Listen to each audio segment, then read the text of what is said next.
Okay, my name is Leroy Moore. I'm from Berkeley, California.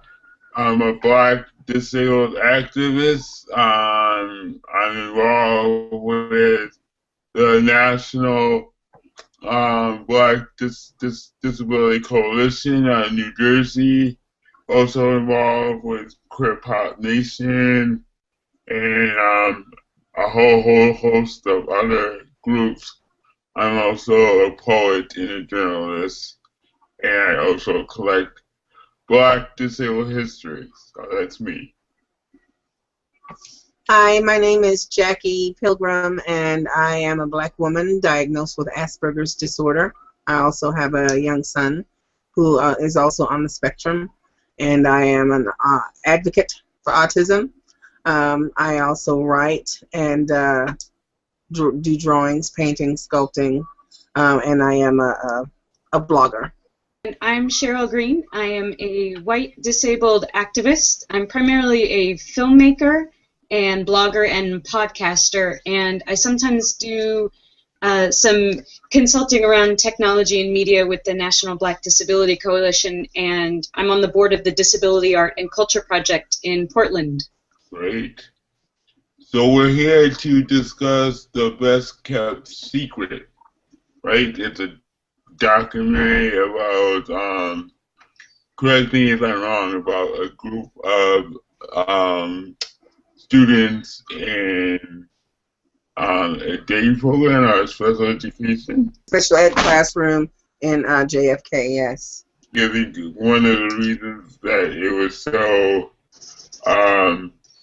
that it caught our attention because it dealt with a lot of Black disabled students. I think the thing that really caught my attention was not only that it was about the inner city students in a classroom, and they were Black students, but it just kind of represented a large population of people that have been, I think, overlooked. I was glad that this film was made so that it would give people a chance who do not have the special needs experience on this level. It gives people a chance to kind of peer in and see what's happening or see the kind of dynamic, the mindset behind it, that kind of thing. Because a lot of times when it comes to talking about inner city youth or lower income or however you want to term it, a lot of times that's not talked about. Mm-hmm. So I think that, this is a good thing to happen because now it's actually out there and we have something to talk about, something tangible that people have been able to see. Yeah.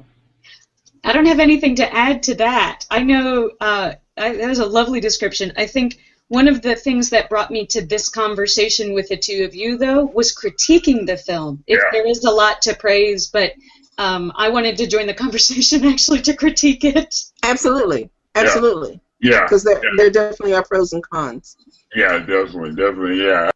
Because I got a lot of things to say about the film. Let's start with filmmakers. if you want to start there. Cheryl, did you want to start us in on that one?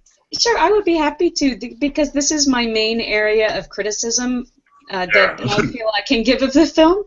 And that is because I am a white documentary filmmaker, and I am trying to study social justice, and I'm trying to study what it means to do a participatory documentary. Because what typically happens, and what happened with this film, is the white filmmakers say, "Ooh, look at these people! I can make a great story about them." And what I don't see is these lower income Black families having any participation in the film other than having been filmed. I don't see them participating, and my biggest critique and where I see that is in the interview that comes after the film. So you used to be able to watch it free on PBS, and the interview with the filmmakers is still up there. And I found the interview very troubling, and I found the filmmakers' attitude towards the families and the students extremely troubling. I don't know if you want me to go into more detail about it right now. Yeah, because I'm ready to chime in. I want to kind of hear your take on it, and then I was going to chime in and talk about what I saw when I watched the interview. Sure. So Well, first of all, where do I start? One problem is that the film, I'm saying filmmakers, and when I say that I refer to the director, Samantha Buck, and the producer, Danielle DiGiacomo. So those two I'm calling the filmmakers. Neither of them knew anything about autism or really much about disability or special education before they started, but in the course of making this one film, they now talk as if they're experts on all the topics. That's a problem to me. Another problem is that in the interview, when they're talking about what this film is about, to them it's just about people with autism are people too. And Yeah. sadly, we are at that point where we still have to say that. But I actually thought the film was about economic and racial disparity, and they didn't seem to notice that, even though they made the film. So that's one of my major critiques of it. They were really moved by the humanity and the universal themes of love and, you know, being a teenager. But I don't think that's good enough for a documentary like this. I don't understand why the filmmakers won't talk about race, ethnicity, poverty, inequality. Yeah, I have a lot more to say, but I'd like to get a little response from someone else before I keep going. Can I chime in on that? I want to kind of respond to that. I don't think that the filmmakers can really grasp the disparity because they don't understand it. It takes more than just going into a community and raising a camera and pointing it and looking at a subject and trying to humanize a person who's already human. It takes more than that to convey a message, but they can't understand the impoverishment because that is not a personal experience of theirs. And that's where I tend to come in and say that before you send a person out or before a person goes into a community that they're unfamiliar with, that they need to truly grasp and understand what that is like. And I would really stress that they go through some training where they themselves are at least put in the mindset of being in that position so they can understand what it is to not be privileged. If you are privileged and you go into an unprivileged situation, then you're not going to capture that because that's not in your scope. It's just not possible. I would in my opinion. I would add that to everything you said, that I would like to see people like Samantha Buck and Danielle DiGiacomo partnering with people who already live in that community. Yeah. Or letting them make the film instead of coming in as the white saviors and filming them and saying, "We got your story done for you." Why do they think no one in that community is capable of making their own film? Is my question. You know what? Again, and I'm going to put it this way, and this is just my take. I think when people come into a situation like that, people outside of the situation, I think there's a measure of notoriety and accolade that they themselves are looking for. And if they hand the reins over to people who know, then they're less likely to get the accolades. You see what I'm saying? So, I mean, because really what I saw was it was all about these two women, one young woman who has a family member that has a special need, and she specified that this family member was in a middle-class family but still had some disparity. Because of that, she's wanting to, she had some curiosity about that. So then she partners with another person, and they say, hey, let's see if we can make this happen. And then we have a political figure who is a friend of Samantha's and says, why don't you come look at the schools in New Jersey? So it's kind of like, thank you. Okay, bye. Stop. So it's kind of like, it's like they brainstormed one day over a cup of coffee or something and said, hey, let's try this project and see what happens. And then when they came into it and they saw the children and it was heartfelt and everything, and it drummed up an emotion, which leads to them to say, oh, these subjects have a heartbeat. And they have a life. Well, duh. You know, that's the whole thing. So, I mean, I think the film is good in terms of, when I say it's good, it does give people a chance to kind of peer in, like standing outside and looking in. But we're seeing it through the eyes of people that do not know the level of disparity. They have no way of comprehending it. I totally agree about what Cheryl was saying. You know about if you're gonna come into a community and do a whole documentary and not even let the community have control, it's a basically Hollywoodish kind of way of doing movies, which is here comes Superman with his cape, So if you're gonna do that, which they did anyway, then at least have the parents or the the students really talk about this, you know. I mean, because it seems like they have the control of the frame of the film. And the frame of the film is the film, So you have that control of the frame, and you don't have the people inside the frame talking about their real issues. And it's for me, it's a no-brainer. It's like it's really not a film about them say. It's a film about what they see, what the filmmakers see. Yeah, from their perspective, absolutely. Yeah, I think it's a very dangerous and trap for white filmmakers to fall into, and it's certainly something that I have been taught in studying filmmaking. One thing that I've been taught is if you have the passion for a certain subject, then you are qualified to make the film about that subject. And I take great issue with that because that's just going to continue to perpetuate people who have access to resources swooping into a community, whipping out a film, and running off and being the spokespeople for that film. And that, I mean, that is what happened here, and sadly that is part of the training in some areas in documentary, that's okay to do that. Yeah. And I think that not enough white filmmakers, and I would add to that non-disabled filmmakers, recognize that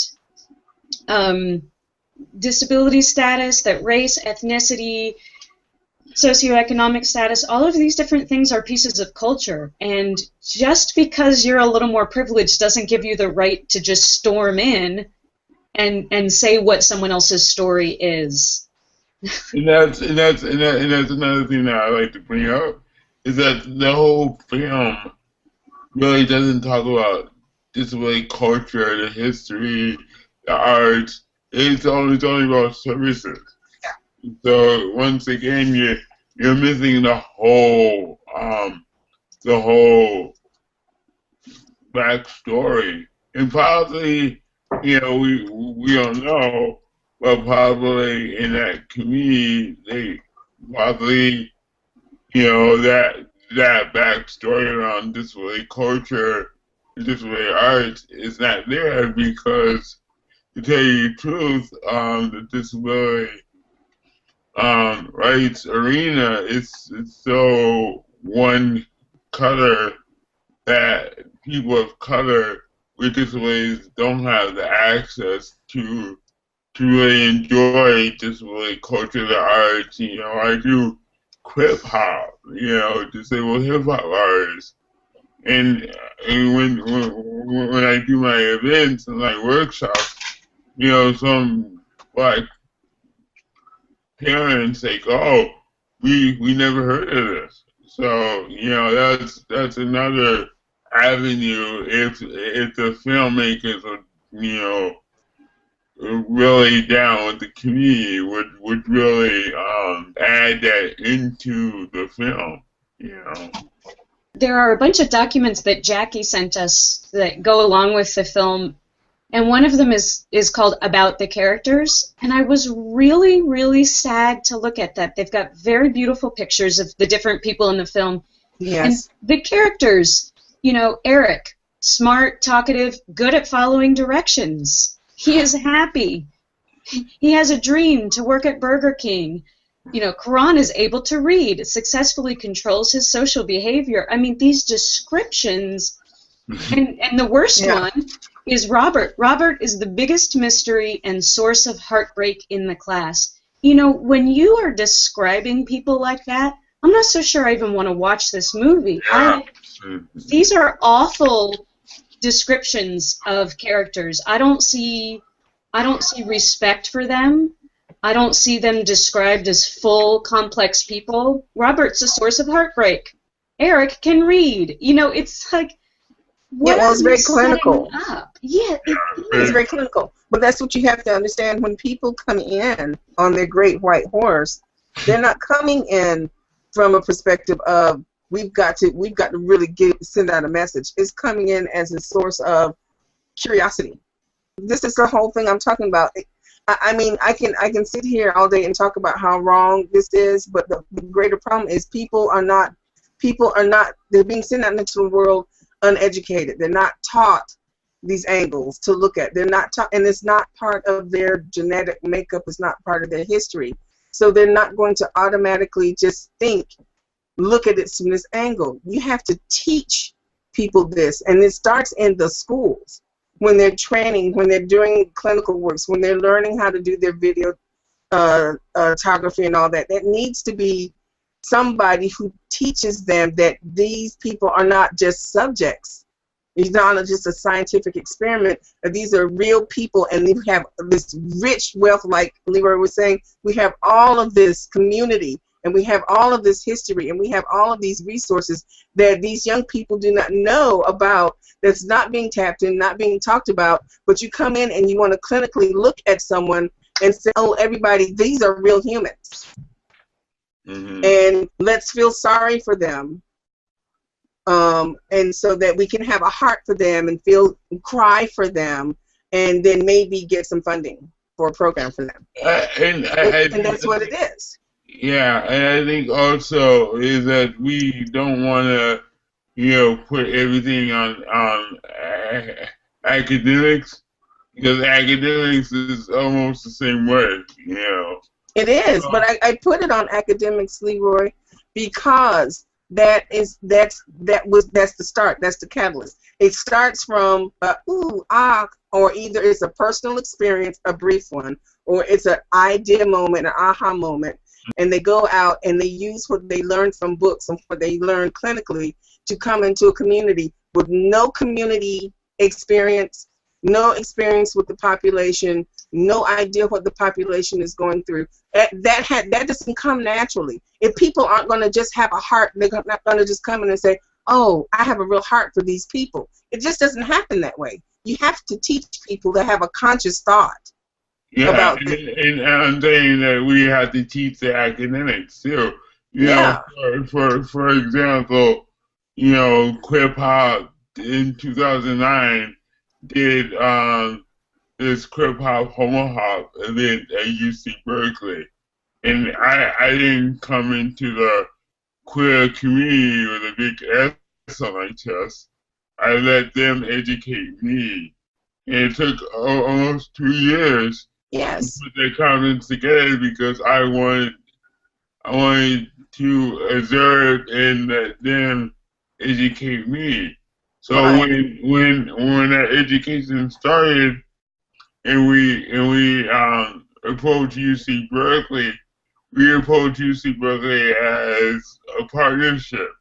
Right. I do recognize that you're going to have to take it to a book level for many of these people that are out here, because they see our culture, my race, as a science experiment. They're not looking at us from the heart. That's the problem.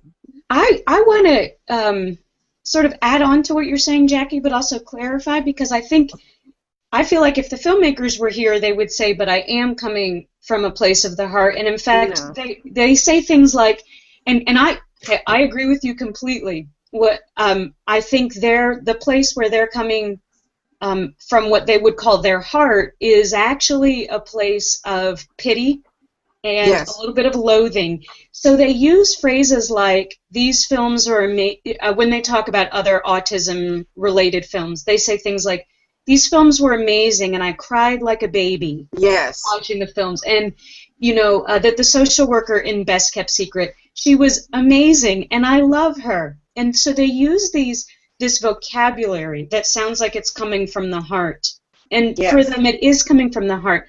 But they are what they are not recognizing is that is dehumanizing. Yes. To watch a film about someone with a disability and say, "Oh, that film about you made me cry. What a heartbreak.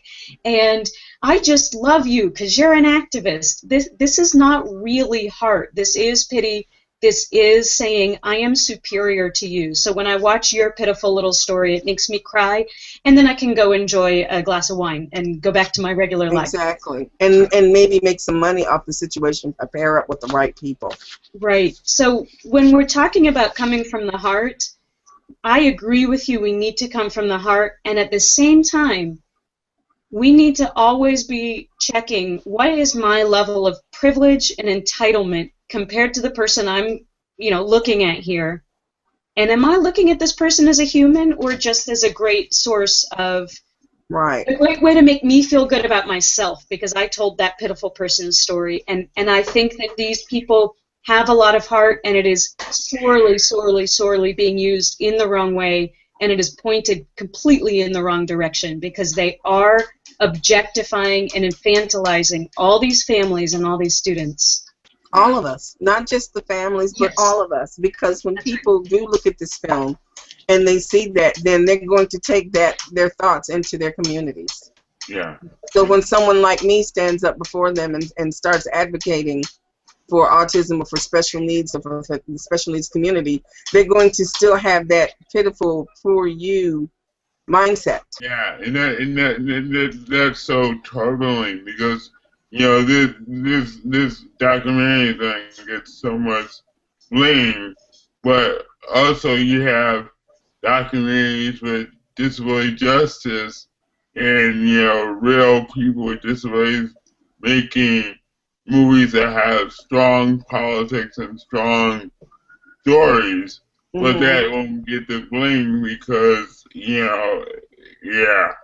So that would tear me apart because I see it a lot in my work. I see a lot of Hollywood films or independent films around disability that gets the blame, but the politics is not there, and so that gets mainstream news. While our work that have real community input, real disability justice, real politics, real art, real history, real culture, don't get the blame. It just irks me. With good reason, Leroy. Yeah. Yeah. I have a question for you two here. So, sort of in the language of in the language of documentary filmmaking, they're always talking about the universal and the specific.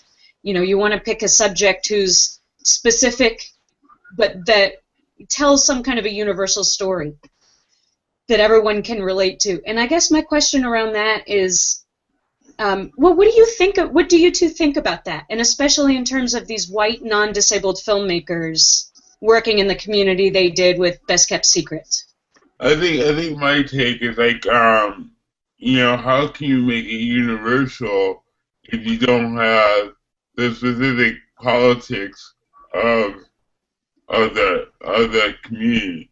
So if they saying that the Best Kept Secret is universal, I'll be like, no, it's not because it doesn't represent me. It may represent the universal of the filmmakers, but it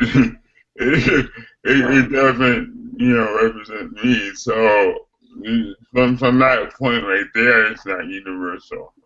Yeah, but see, the thing is, they don't want to represent us because they don't know we exist. What they want to do is they want funding so that they can continue on projects like this, so that they can have an accolade because they've tied in and they set up and gotten funding for some kind of particular aftercare program or something. My thing is just, say that. Be point blank and say it. Oh, they're not going to say that because then that would kill the fact that that takes away the cloak of help.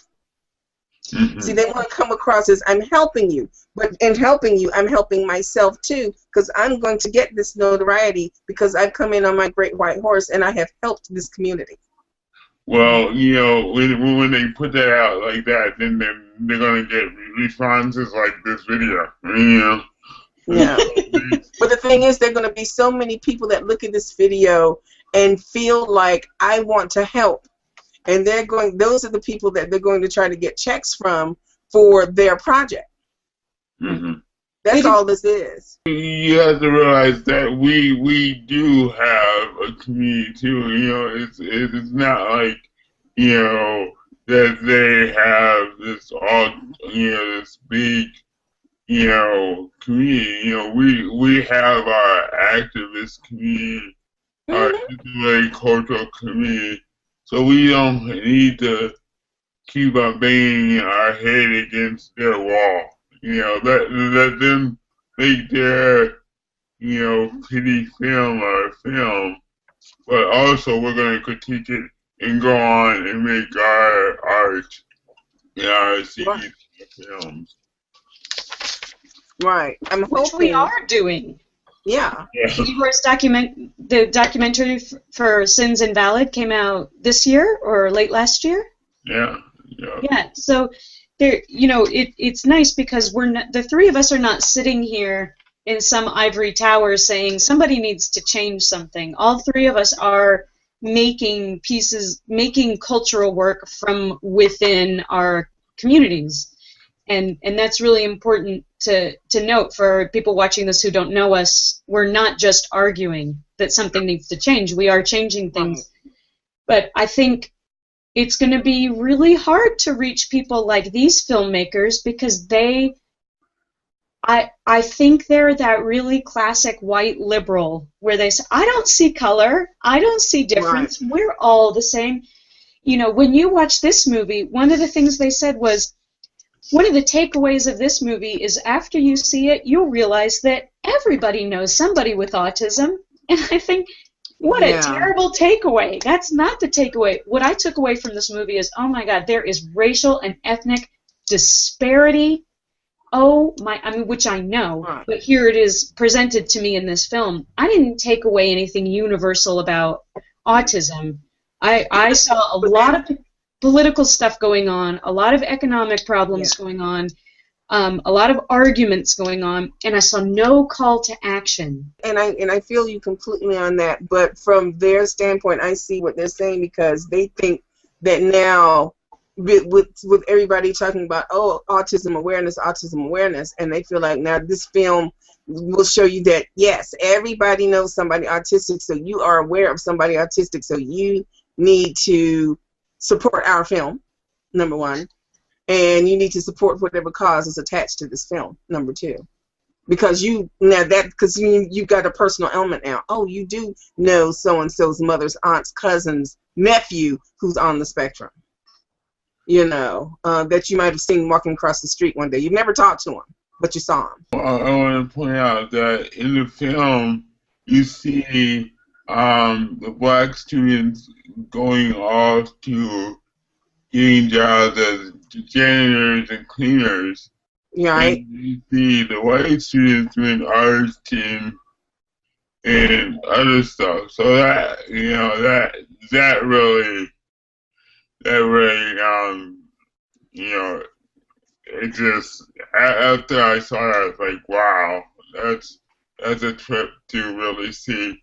And I think the filmmakers community, their little small community, won't see it like that, Yeah. No, they're not going to, because I noticed just in life in general, when I'm looking at resources and looking at resources that are accessible to my community, and they have all these wonderful technical programs that cost so much that mostly white students go to. And our children don't even get to know that things like that exist. And yes, we are taught, our children are taught how to clap erasers and clean toilets and whatnot. It's as if, you know, we are only seen in a measure of servitude, and regardless to where we are in life, disabled or not, that we should stay in this measure of servitude. And it's just so evident. And that these other children, white, disabled, but in a privileged situation, they get a chance to explore other avenues of their mind, other avenues in the world, technology, filmmaking, all kinds of things. They get to have the voice. And see, part of the problem is we have so many white people coming into our neighborhoods telling our stories because there's not enough of us telling our own stories. Exactly. And we need to encourage our children and teach our children to be able to tell their own story. It's hard to say this, but I put some, not most, but some of the blame on the parents because they don't know about disability culture, the art. Right. I mean, I just looking at the film, I was like, you know, do these kids go to respite care? I mean, when I was doing respite care with autistic youth, I mean, these youths were like having parties at home and going to, you know, DJ clubs and stuff like that, and I didn't get that feeling from the film. I saw that they went to their, you know, program and they went home. That's it. Right. And that is, and because they didn't want to get involved in the parents' home. I think there were parents. Was it Mohammed? His parents, I can't remember because it's been a while. Whose parents were not really particularly happy with what was going on in school, and they wanted to put him in a different program. Am I correct? Was that the child? I don't remember. Or was it Quran? I can't remember. But I noticed that the father was arguing that he wasn't liking the direction that the child was going into. Yeah. And he wanted to take him out of that program and put him in a different kind of day program. But no one ever mentioned what kind of day program. No one ever mentioned the other kinds of things that the father looked at to get his child enrolled in. None of that. It was just, oh, we're just satisfied with this classroom, and he's going to take this child out of this day program and put him in something else, period. Yeah. You know. And why was he dissatisfied? Really getting into what was it that he was really hoping to achieve? Yeah. You know, from this experience. So I don't know. You know, there's a lot of things. The whole thing is there's a whole lot that needs to be said, and no one person is going to make an entire film that can say it all. We all have to chime in, and we're going to have to do a series of films from a series of angles to really get our message out, because it's so rich. It's so rich, and there's so many powerful stories, and there's so much to learn from just accepting other cultures and just seeing life through the eyes of another culture. How do we, because I mean, we can talk all day about what's wrong, but then what can we do to make it right? I mean, there's films, there's independent films out there. There's this one film that I just interviewed the parents. I forget the name of the film. But it's a black family with a daughter with Down syndrome. Okay. And the daughter is going to be interviewed to be an actress. You know, and it shows her interview, and she gets the part, and it also shows, you know, the family's camaraderie, and you know, it shows sisters and brothers, you know, arguing about, you know, stuff like that. But you know, it shows a whole different side than Who's filming it? Who did the filming, Leroy? Yeah, because it was the family who filmed it. It was a family film that okay.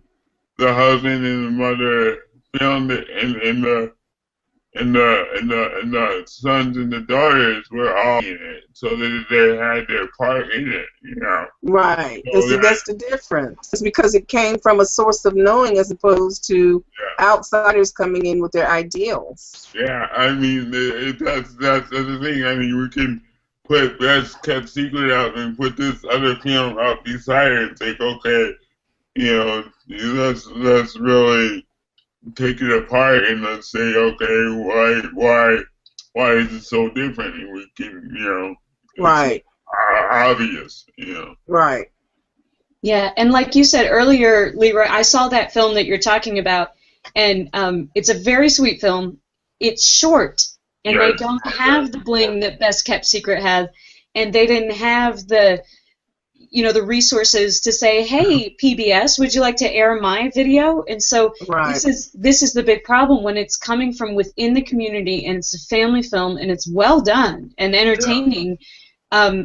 They don't have the bling. They don't have the ready-made audience that you get with a PBS film like Best Kept Secret. So, I mean, we need more people to keep making them. Yeah. Yeah, we gotta find a way to have our own voice be heard and not be heard through filters. Right. Right. Mm-hmm. And stop calling these children inspirational. Yeah, I get so tired of that. It's like, oh, hey, you can tie your shoe. You are such an inspiration to me. And the old saying overcoming, it's like, oh God, It's like being pat on the head. Like I feel like a dog being pat on my head when people say things like that about me or my son. It's very much I really think it is that way. And if I can tell you, oh wow, you're so inspiring for those really easy, meaningless things that you do, I feel good about myself. I have nothing to feel guilty about. I gave you a compliment. Right. There's just so many ways for the person who says that to feel great about themselves and quickly forget about the other person without ever realizing that when I pat you on the head and say, good job for tying your shoes, I just admitted how low my standards are for you. Exactly. But people walk away before they have that reflection. And again, I felt like the film was like that too. Oh, was it Quran? He had, what did they call it? They called it a crippling fear of plants. Yes. I mean, yes. Oh no, it was Rahamid. I mean, he had a really serious fear of walking by and being near plants. Yeah, and bushes, yes. But to praise him for overcoming this and then calling it a crippling fear, I mean, how can you make a movie about people with disabilities and then just offhandedly use the term crippling? It just blows my mind. Right. But it just, this, I think I used the word earlier, objectification and infantilizing them and the people in the movie. And that's a good point because, when they do that, you're not seeing the real person. I stop so many reporters that say, oh, Leroy, you overcome. I was like, stop right there because you're not looking at me as a whole person. When they say, oh, you're overcoming or you're just inspirational, they're not looking at my disability as a politics, as a political lens, as a historical lens, as a cultural lens. They're trying to take that away. And that's what blows me away about the film. It's like it's supposed to be around disability, but at the same time you're brushing disability off. It goes against what the film is all about. Yeah. They look at disability in two ways. One, it's not a defining part of your experience. We can just say it's just this little thing that you happen to have. And the other thing, I forgot what I was going to say. The other thing that they do with disability is they look at it as solely, it's only part of the person, and there's no interaction in the community around it. It's just you. It's you and your impairment that you need to overcome so that I can praise you.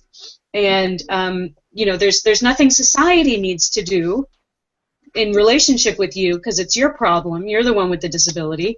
But then at the same time saying you just happen to have a disability. It's not really you. It's just this other thing. It's so funny. I tell people, I was like, I can't overcome my race, so why should I overcome my disability? You know, it's just, yeah. It's so ingrained in people, especially reporters and, you know, some quote-unquote Hollywood filmmakers.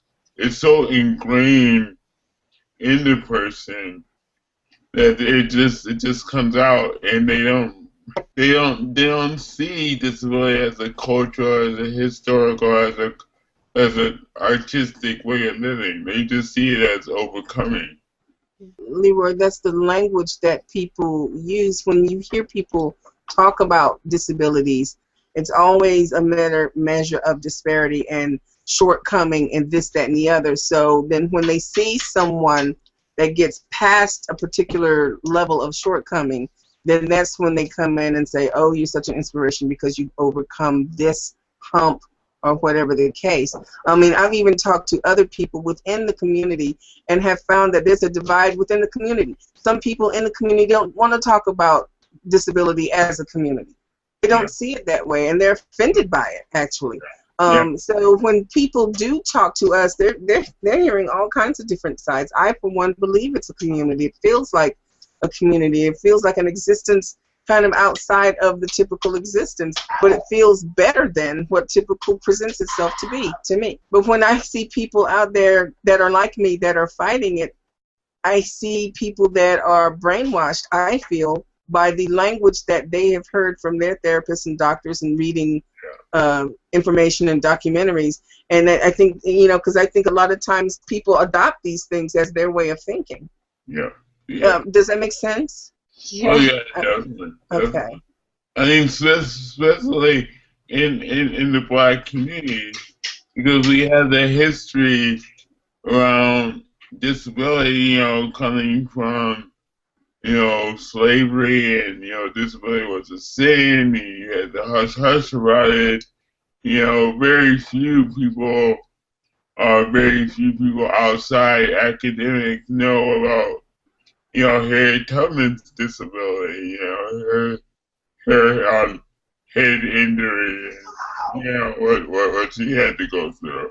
Right. But, you know, because of that history of the Black community of, you know, hush hush and keep it secret, and, you know, that you know, invites a lot of you know, overcoming and all that stuff, you know, because it is historically, you know, planted in us once we came to this country that disability was a sin. You know. Yeah, it's a sin in many cultures. There's some cultures that when they have a child that's born different, maybe something obvious different, like maybe legs or different, arms or different, or whatever, but that child is taken out into the woods and left to die. Yeah, I mean, it's just horrible how the history of disability has always put us at the very lowest end of the pole, the most undesired, the most difficult to deal with. We are born as burdens. We have no kind of value to our society. But it's so funny because on the flip side, it's like, you know, music started with people with disabilities. The whole entertainment field started with people with disabilities. The blues started with blind people. You know, quote unquote, freak shows were the first entertainment before TV, and that just started with disabled people. You know, although it's a negative avenue of entertainment, but still that history is there. So it's you know, one side of the coin is pity and overcoming, you know, and the other side is the historical entertainment and of people with disabilities. So you know. And in both cases that you just mentioned, Leroy, it's white people who are in charge. Yeah. The white circus and freak show owners. It's the white documentarians. It's, you know, whether people will admit it or not, there are still so many systems in place to keep society stratified and to keep certain people in their place, Right. and not enough people asking questions and challenging, wait a minute, is it true that this is a certain person's place, or can we rearrange these places? Do we have, and I think people have really bought into the idea that our places are predetermined. Right. And people are not working, like with the young men in this film, send Eric off to Burger King, send the white kids off to their dance classes. Right. Systems in place, these systems in our society to keep people to your place, you need to stay in it. That way I'll be more comfortable.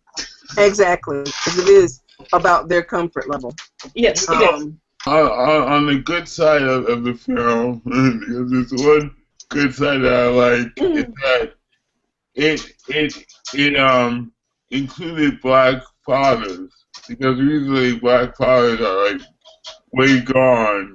Exactly. If the mother has if the mother has a son or a daughter with a disability, so that's one part I was like this. I liked when I saw it. I saw black fathers really talking about their disabled sons and daughters. So. Right, right.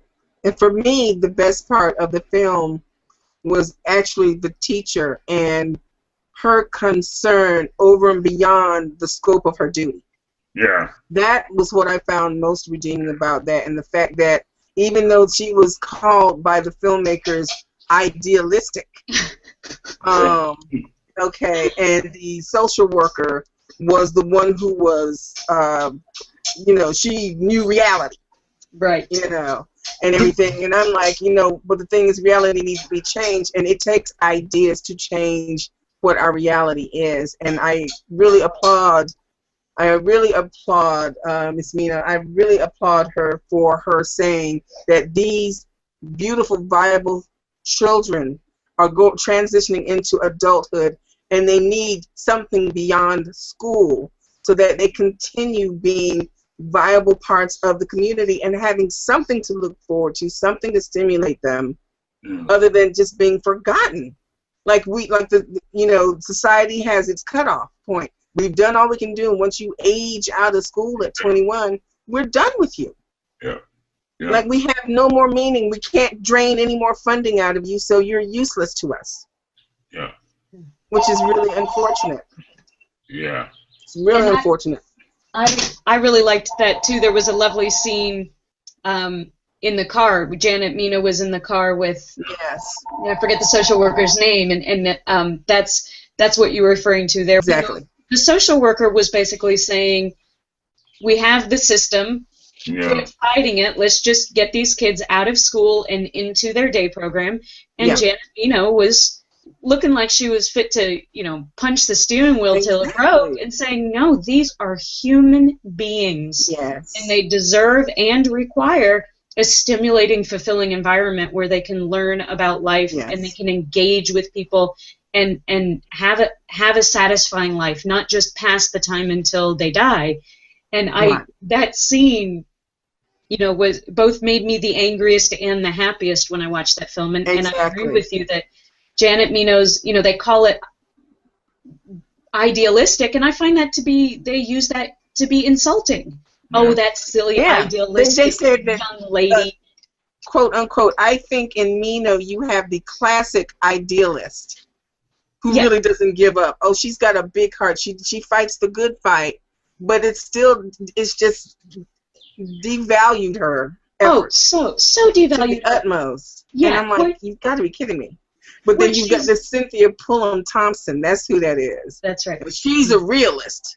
She's had 20 years experience. She knows what it is, and she's accepted this. That's right. And she's even-keeled. That was another thing that they used to compliment Cynthia Pullum Thompson, was being even-keeled. And that Janet Mino, she's truly tireless, but she's idealistic.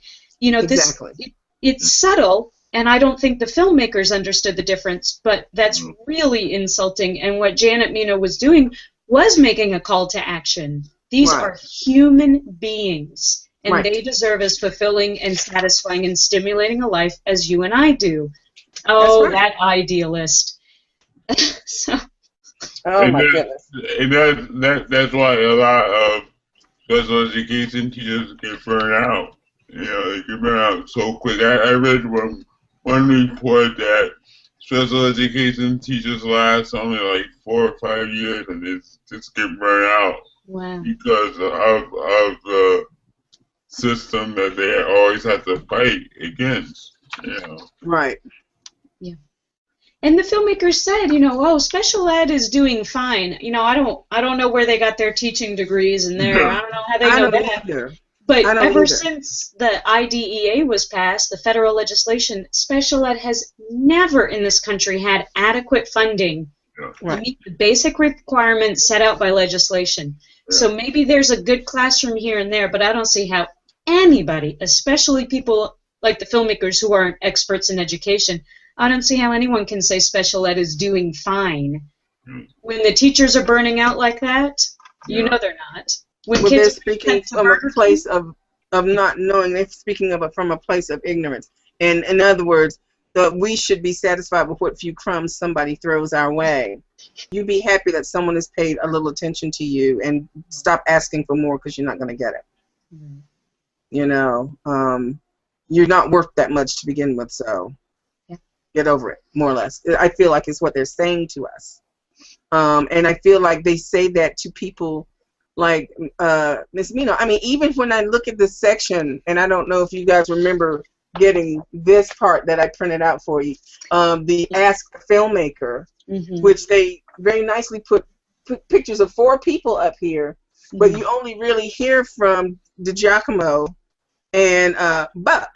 Well, yeah. Really hear anything. I mean, Samantha, I mean, what I'm saying, Janet Mino, she rarely says a couple sentences. And I'm like, she was the one I think that should have had the most input. It shouldn't have been asked the filmmaker, it should have been asked Janet. Yeah. So Janet could tell you just where it is and what she feels that her community needs and other communities like hers. Yeah. But no, we don't get to hear from the Janets of the world. We get to hear from the filmmaker. Right, because they're the experts. Right, they're the experts, and they have the high-end friends. Miss Giacomo, she's got this friend. I mean, I want to try to have respect for what Senator Mendez calls himself attempting to do, but I don't, because it just seems like a collaboration between friends. Just he's a friend helping a friend. He's not helping the kids in this community. He's helping a friend. It's personal. It's not quote unquote universal. Right.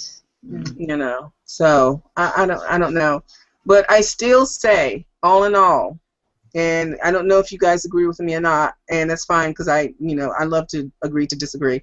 I don't have a problem with that, but I still think that there is something at least viable about the film. I'm glad it was made, because if nothing else, it's making people talk. If nothing else, is giving people some kind of viewpoint, even if it's not the full one, it's something. Can it be better? Yeah, it could be a whole lot better. But I'm still glad that this film is in existence, even though I don't agree with a lot of the stuff that they did. I still think it makes some points, and I think that we need to see people like Janet Mino, who are really out there fighting the good fight for our kids. I think parents need to see that there are people out here that really are caring and trying to do, and maybe that the parents can feel like, if she can do it, then I'll join in and help, and together we can make this happen. It's that kind of angle, because I tend to be one who sees a little bit of a silver lining even in the darkest of clouds. And even though this film has a lot of wrong, there's still a little right. But that's just my opinion. I think for me, I don't know. I don't know if it would help my community. It does start up conversations, but I think a lot of films that other people do start up conversations. So But I don't know. I don't know. I think it does, and I think from a parent standpoint that even the parents that live this who don't really, because if you think about it, a lot of our special needs parents have blinders on because we're very caught up in our situation. We don't look at the situation as a whole. Sometimes it takes sitting down and looking at something like this and recognizing that we're not the only ones, and that maybe that we could do more together with other parents. We could do more in our communities. Maybe we can help fill in some of the cracks. I mean, anything to get us stimulated. Stimulation is a good thing. Even on the lowest level, just to get a conversation going where someone could say, well, maybe I could try to do this a little bit better, or maybe I could try to volunteer more in some of these classrooms. You know, something. You know, I mean, the thing is, though, maybe we don't like to hear that we are quote unquote inspiration, but we do inspire people. We inspire people. Hopefully, I hope we inspire people to do better and be better. And I hope that we inspire people to see people as people and not see people as disabilities. I think people do better when they are pushed. Yeah, when they are pushed to do better. I think, you know, inspiration is cool, yeah, whatever. But when people are really critically taking apart something and saying, okay, yeah, I'm glad it's out, but you can do this, you can do that, you can do that. You know, it really do, you know. Well, that's true in any case. Yeah. That's true in any case. Yeah, because you don't know. I mean, my thing is, whether a person's willing to listen or not, as long as we keep speaking our truths and as long as we speak what's really on our hearts and our minds, somebody's going to hear us. Somebody's going to hear this, and it's going to make a difference for them. Yeah. Or better, you know, some funder hears this and say, hey, I want to fund Cheryl Green's new documentary. Yeah. But the thing is, that would make a difference. You know? Yeah, that would make a difference. That would be fantastic. Yeah. So, you know, you would hope for that. Yeah. Well, I hope, like I said, I hope I'm not confusing anyone, but that's just how I see things. Mm-hmm. I see the good and the bad. Yeah. You know, there's good in everything. I think. Yeah. Well, I would like to think that there is at least small in this situation. The measure of good is minuscule, but it's still a measure. You know, it's still a measure. Yeah. You know, but the thing is, if we can keep saying this, and if people will take things like this seriously, and will say, you know what? Okay, and I'm gonna say this because I'm a person who has dealt with being behind the scenes in human subjects research. Okay, and seeing some of the teachings and whatnot, and seeing the people that they're pushing out into these communities, and the things that I'm seeing being taught are dress a certain way when you go into certain kinds of communities. You don't want to wear name brands too much. You don't want to be too flashy, this, that, and the other. Always carry a bottle of water with you in case somebody offers you something to drink. You have a good excuse to turn that down. Trying to learn some sort of stagnant kind of language and how to read and seem relatable to a people to which you don't understand their culture. All these kinds of things are what I'm seeing being taught, but I don't ever see anyone teaching, respecting other cultures, embracing other cultures, understanding other cultures. I don't see that being taught, but I see how to navigate them without feeling like you're going to touch something and get something icky on your hands. Yeah, that's what I see. I agree, yeah. And that's why I say on the educational level, it should be taught. They need to bring it home. So what do we do with, if what we want is for people to experience as much as they can and respect as much as they can, but what they have access to is a movie like this, what do we do so that people are watching responsibly and You know, well, there's so much stuff out there that this has been the premise, and I'm just glad that people are getting together. We're getting together to talk about the fact that this is not what it really is. This is not a full depiction of what's really happening. The only thing we can do is put our heads together and make change, put our voices together and speak up, and keep fighting for people to get the funding that can tell a more realistic story. You know, not even a depiction, just to show what really is, from every angle. But like I said, this situation is so broad. We can do it with the films. We can get into the schools. It's going to take a whole lot to come together and bring together a realistic view of what's really happening. And I don't know if it can be done in my lifetime, but I'm certainly going to do my best in my lifetime to make some sort of change. I really am. We're not everywhere, but I know this film has more resources than all of us put together. Yeah, unfortunately. But I think having, going to the Facebook page, which I did, and putting up films like your film, like Green, your film, or putting up Sin's film on their Facebook page, so that when people see their page, it's like, oh, what's this film? Right. After they look at, Best Kept Secret, they think, okay, let me look at, what Bethany Stevens is doing, or what is Sins is doing, or, Yeah. So they have that balanced view. It's really like putting it in their lap. And now we can do that with social network media. We can put it on their Facebook. We can, Right. I'm all for that. That sounds great. Well, thank you so much, both of you. I really appreciate it. Yeah, thank you for the invitation. I greatly appreciate the opportunity. Yeah. And it's always a joy to talk to the two of you. Always. Oh, absolutely. Definitely.